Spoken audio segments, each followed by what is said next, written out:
Well, hello! Welcome back to the Hubbard Family History covering the Hubbard clan of Clay County, Kentucky. While you're thinking about it, hit the like button, ring the notification bell, and kindly subscribe to the channel. We're now up at 27, and leave a comment below. We plan to cover our family from pre-800 Viking times to 2024, over 1,200 years of Hubbard family history.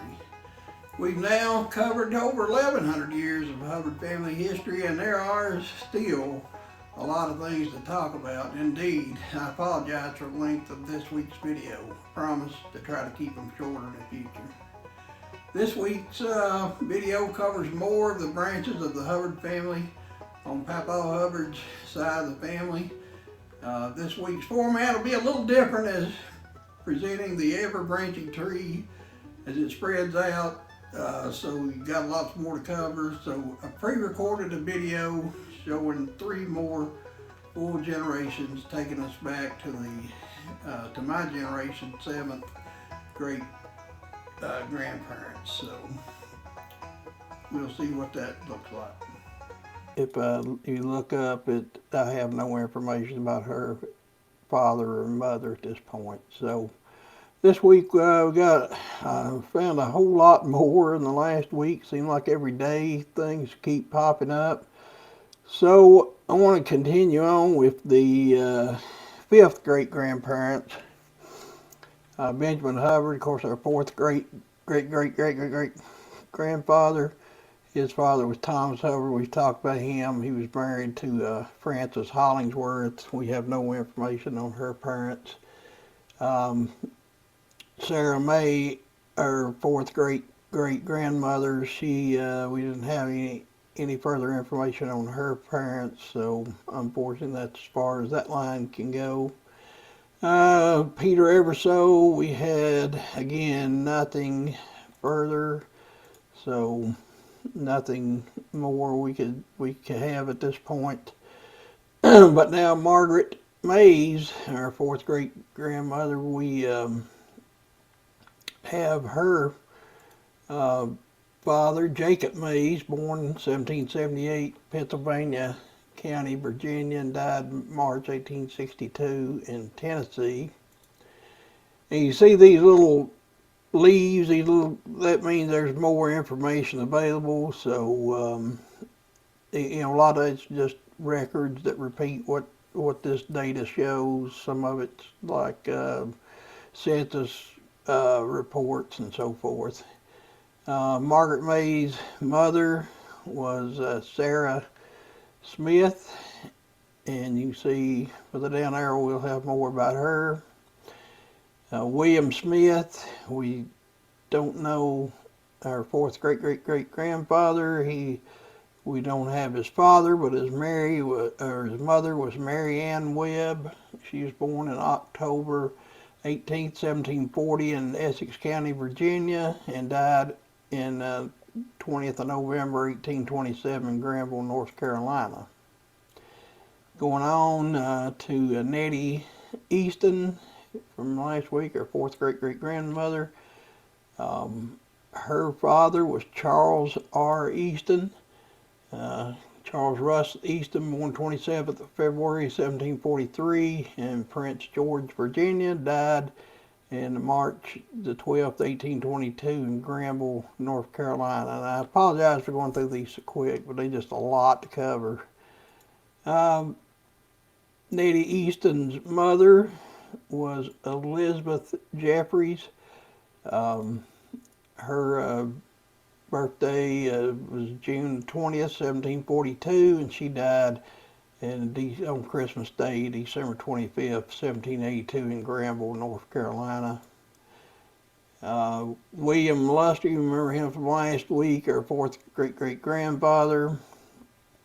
His father was James E. Luster, who was born in 1767 in Bedford, Tennessee, and died in 1839 in Wayne County, Kentucky, in Carpenter's Fork, if you're familiar with that location, which I'm not. And a little explanation, what you're seeing is my screen at Ancestry.com, so it's basically just looking at the information that I've dug up, and I figured this was the best way to do it because it's going to get so big and spread out that it'd be hard to do it any other way. William Lester's mother was Maria E. Harmon, and she was born June the 5th, 1763 in Bedford, Virginia, died 1840 in Carpenter's Fork there, Wayne County. Catherine Young, who was William Lester's wife, her father was John R. Young, who was born in 1770 in Virginia and died in 1812 in Greene County, Tennessee. Catherine Young's mother, John Young's father, and our fifth great-great-grandmother was Nancy Weems. Nancy was born in 1779 in Orange County, North Carolina, and died 4th of December 1869 in Greene County, Tennessee. So that's the information on that line. Now we continue with their parents. Thomas Hubbard, which we've already covered. His father was Joseph Hubbard. This is our sixth great-great. So we've covered him. He was married to Elizabeth Mott. And remember, we didn't have her date of death. We don't have any information on Frances Hollingsworth, Thomas's wife, or we don't have any on Jacob Mays, our fifth great-grandfather, our fifth great-grandmother, Sarah Smith. Her father was James W. Webb Jr., born 5th of December 1705 in South Farnham, Essex County, Virginia. Died 11th of April 1771 in Essex, Virginia. Her mother was Mary Ann Webb, born 1st of December 1705 in Essex, Virginia. Died May the 5th, 1794 in Essex, Virginia. Then we go to Mary Ann Webb.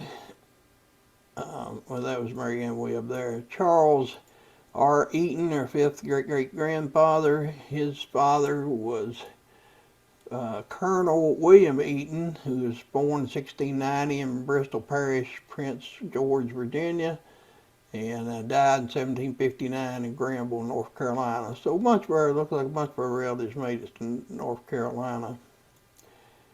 Charles's wife, Elizabeth Jeffries, and Charles, we didn't have any information on his mother. Charles Eaton's wife, Elizabeth Jeffries,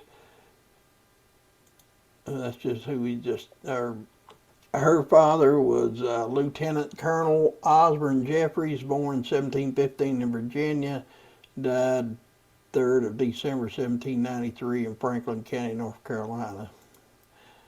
We don't know who her mother was. James Luster, we don't know who his father was, but his mother was Mary Hubbard. She was born in 1745 in Bedford, Virginia, and died in 1787 somewhere in Tennessee. James Luster's wife, or fifth great-great-grandmother, she was born, her name was Maria Harmon. Her father's name was Johann Peter Harmon, born in 1733, March 2nd, from Palatinate in Rhineland-Pfalz, Germany. And she died on 7th of August 1787 in Greene County. So we got some blood there from Germany. Her mother was Margaret T. Maggie Schuler. She was born in 1734 in Bedford, Tennessee, and died in 1787 in Greene County, Tennessee. John Young, we have no information on John, his parents. Nancy Weems, her father was John Weems, born 1st of April 1741 in Bucks County, Pennsylvania, and died in 27th October 1812 in Greene County, Tennessee.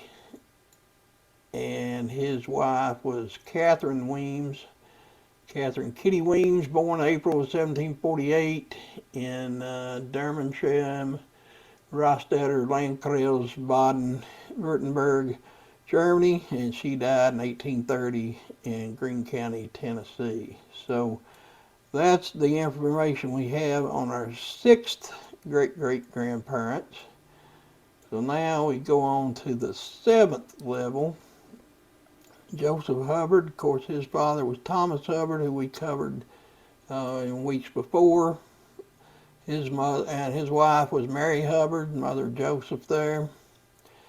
Joseph's wife, Elizabeth Mott, the only information we got is on her father, William Mott, Sr., born in 20th of January 1673 in Nassau County, New York, and died in June 30th, 1740 in Hempstead, Queens, New York. We don't know who her mother was. We have no further information on Elizabeth Smith. James Webb, his father was James Sanford Webb, born 9th of August 1673 in Essex County, Virginia, and died in 1716 in Essex County, Virginia. His mother was Sarah Virginia Pickett, born 1st of May 1668, died 25th of August 1754, born and raised in Essex, Virginia. Then William Eaton, Colonel William Eaton, his father was Colonel John Eaton, born 15 December of 1665 in Reading, Middlesex, Massachusetts, and he died 7th October 1739, St. John's Parish, Prince George, Virginia. His mother was Rebecca Cock. She was born in 1670 at Bacon's Castle, Surrey County, Virginia, and died about 1695 in Virginia. We don't have any information on William Eaton's wife. Lieutenant Colonel Jeffries, his father was Simon Jeffries, and Simon Jeffries was born in 1675 in Kirkham Manor, Yorkshire, England, and died in 1734 in the Old Bertie precinct of Yorkshire, England. His wife was Elizabeth Pottle, the mother of Lieutenant Colonel Jeffries. She was born in 1677 in Northampton, North Carolina, and died 28th January 1742 in Northampton County, North Carolina. And we don't have any information on Mary Hubbard's husband, but her father was Isaac Hubbard, born June 21st, 1725 in St. Mary in Dover in Kent, England, and died 27th of March 1799 in Dover, Kent, England. Her mother we don't know. Johann Harman, who was, like we said, from Germany. His father was Friedrich Jacob Harman, or Hermann, born 20th of March 1693 in Effring, Baden-Württemberg, that's in Germany, or it was before the actual country Germany was actually started. It was probably like Prussia. And he died on 15th of May 1764 in Georgia.